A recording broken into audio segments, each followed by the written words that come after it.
ഇന്ന് ഞാൻ വീഡിയോ എടുക്കുന്നത് കൊണ്ട് അല്ല, കോയിൻസിഡൻസ് ആയിട്ട് ഇന്ന് വീട്ടില് മട്ടൻ കറിയാണ്.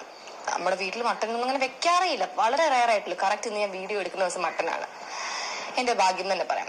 മട്ടനും ഉണ്ട്, എന്റെ ഫേവറേറ്റ് വെണ്ടയ്ക്കുണ്ട്, എല്ലാം എന്റെ favourite. So excited to have lunch and it's lunch time. നമുക്ക് ഓരോ പാത്രമായിട്ട് തുറന്നു നോക്കാം എന്താണെന്ന്. This is bindi masala. Yes, my favorite vegetable. ഇത് കപ്പ. This is മോര് കറി, ഞാൻ എടുക്കാറില്ല. രാവിലത്തെ പൈനാപ്പിൾ. ഇത് ഇന്നലത്തെ ഏതോ കറി ചൂടാക്കിയതാണെന്ന് തോന്നുന്നത്. This is yesterday's ghee rice, I think. കൊഞ്ച് ഫ്രൈ. പിന്നെ എൻ്റെ സ്വന്തം കീൻവ. ഇതിപ്പോഴും അപ്പോഴും സെയിം ആണ് കേട്ടോ.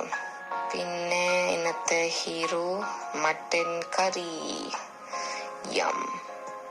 So I have taken quinoa, bhindi masala, mutton curry and കപ്പ. ഇന്നത്തെ mutton curry and bhindi masala അമ്മയാണ് കുക്ക് ചെയ്തത്. നല്ല ടേസ്റ്റ് ഉണ്ട്. Really loved it. മട്ടൻ എന്ന് പറയുമ്പോൾ വളരെ റെയർ ആയിട്ട് നമ്മുടെ വീട്ടിൽ ഉണ്ടാക്കാറുള്ളത്. അപ്പോൾ ഉണ്ടാക്കുമ്പോൾ ഞാനിങ്ങനെ ആസ്വദിച്ചാണ് കഴിക്കാറുള്ളത്. പിന്നെ കീൻവ, എൻ്റെ ആ ഒരു പഴയ ട്രാൻസ്ഫോർമേഷൻ വീഡിയോയിലും ഞാൻ ലഞ്ച് ഓൾമോസ്റ്റ് ഇത് തന്നെയാണ്. Like I take quinoa and whichever curry is there ആ ദിവസം അതങ്ങ് മാക്സിമം എടുക്കും. ഇപ്പോഴും ഞാൻ ലഞ്ച് സെയിം തന്നെയാണ് ഫോളോ ചെയ്യുന്നത്. മലപോലെ കീൻവ എടുക്കുക, ഉള്ള കറികളൊക്കെ എല്ലാ കറികളും ഉള്ളത് എടുക്കാൻ പറയും. ഇന്നിപ്പോ മോര് കറി എനിക്ക് ഇഷ്ടമല്ല. എനിക്കിങ്ങനെ പ്ലെയിൻ ആയിട്ട് കഴിക്കണം. ചോറായാലും കീൻവയായാലും ഐ ഈറ്റ് ഇറ്റ് പ്ലെയിൻലി. പലരും ചോദിക്കും എങ്ങനെ ഇത് ഡ്രൈ ആയിട്ട് കഴിക്കുന്നത്. ബട്ട് ഐ ഡോണ്ട് നോ, എനിക്കിത് ഡ്രൈ ആയിട്ട് കഴിക്കാനാണ് ഇഷ്ടം. സോ ഞാൻ ബാക്കിയുള്ള കറിയൊന്നും എടുത്തില്ല. So yeah, this is my lunch for today.